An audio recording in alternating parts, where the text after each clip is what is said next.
7 mois après le tremblement de terre, c'est le fracas du silence qui s'impose. Rue fermée, volets clos et pas âme qui vivent, le maire semble à la tête d'un bateau naufragé. Beaucoup de maisons fermées, beaucoup de gens qui partent, qui attendent pour revenir, mais vous voyez des maisons bâchées comme là, donc où les propriétaires ne peuvent plus être là, d'autres qui habitent dans... Ici, les gens habitent dans un mobil-home. Et voilà, et plein de gens sont dans cette situation, malheureusement. 64 maisons ont été officiellement déclarées inhabitables, d'autres tout récemment après le passage des experts. Pour Michael Ratier, le verdict est tombé juste avant Noël. C'est la maison qui est complètement ouverte comme un œuf à la coque. Clac. De multiples fissures, comme autant de portes d'entrée pour les abondantes pluies, les murs sont devenus des éponges. Et le pire, c'est là. On a beau nettoyer, on est rendu là.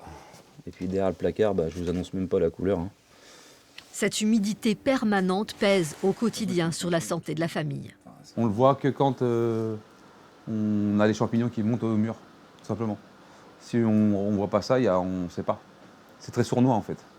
Dangereusement fragilisés, les murs ne tiennent que par le poids de la toiture. La maison sera rasée, il faut partir, vite. Ouais. J'ai 4 filles, on est 6. 2 chiens, donc me proposer un mobil-home, c'était pas possible. La mairie a fait installer une dizaine de mobil-homes à l'entrée du village. 4 sont actuellement occupés par des habitants sans solution. Avec 926 € de retraite, hein? Le mobil-home, là, vous le payez? Mais pour l'instant, j'ai 6 mois de gratuit. Et après, je paye tous les mois.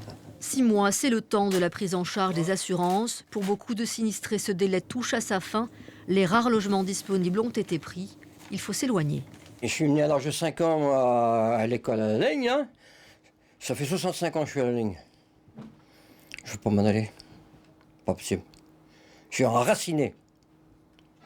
Une école provisoire a été replantée à l'entrée du village. Quasiment tous les bâtiments municipaux sont inutilisables et plus aucun commerce actif. Le retour à la vie de la Laigne va se compter en années.